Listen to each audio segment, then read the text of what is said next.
কথায় আছে না, সময়ের আগে কোনোদিন কোনো কিছু হয় না। জানো তো, ঠিক এটাই আমার সাথে ঘটেছে। 1 বছর ধরে বড় মার কাছে পুজো দিতে যাওয়ার কথা ঠিকও হয়ে গেছে, কতবার প্ল্যান হয়েছে, আবার কোনো না কোনো বাধার সম্মুখীন হয়ে সব কিছু ক্যান্সেল হয়ে গেছে। তো সেদিন দুপুরবেলা হঠাৎ করে মা বলে উঠলো, বড় মার কাছে যাবি? আমিও আর না করে উঠতে পারলাম না, আর এটা না করার বিষয়ও নয়।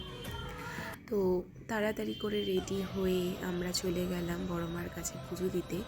আর আগের দিন অমাবস্যা থাকার কারণে ভিড়টা একটু বেশি হয়েছিল।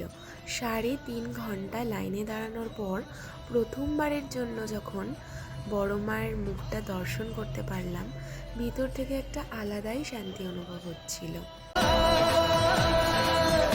এলো যে স্বপ্নের দিন, ও কাছে এলো